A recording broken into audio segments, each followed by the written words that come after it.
You were the chosen one! It was said that you would destroy this Sith, not join them! I loved you!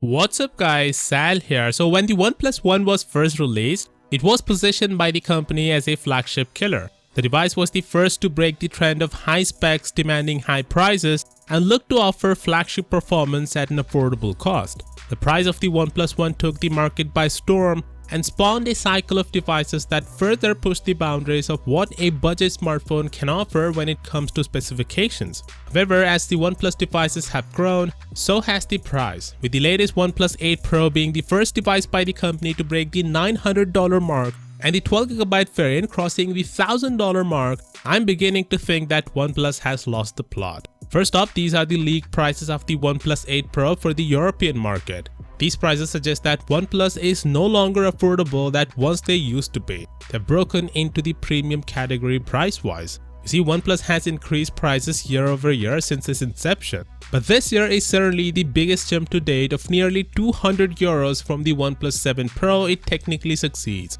Here's the breakdown by model. Listen, it doesn't matter how good your product is, if you price it out of what people are willing to pay, especially right now, you might have just screwed yourself. Unfortunately, most of the blame goes to the Snapdragon 865, as phone lines using the 865 have consistently been around $200 more expensive than their predecessors. The extra cost and battery of the 865 are why companies like Google and LG are skipping it in favor of the Snapdragon 765G. In fact, we heard a couple of days ago that Google is partnering with Samsung to use its custom Exynos chip for the Pixel line. Listen, don't get me wrong, the OnePlus 8 Pro seems like a great phone on paper right now, with newly added features such as wireless charging, IP rating, MEMC chip, 120Hz display and more. But the problem is, we Android fans have a long memory. OnePlus initially burst into the scene as a disruptor, and changing that viewpoint for many is tough. It's almost like OnePlus started too well. I mean, the OnePlus One offered a similar experience to the Galaxy S5 at about half the price. Yes, it wasn't a perfect phone. OnePlus cut corners in many areas to achieve that price tag,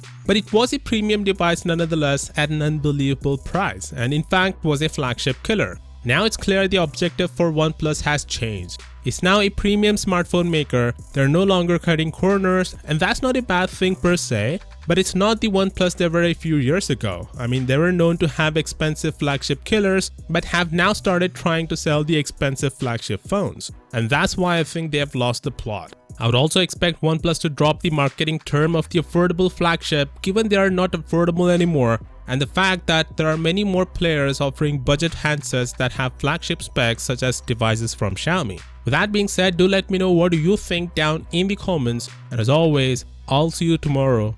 Peace out.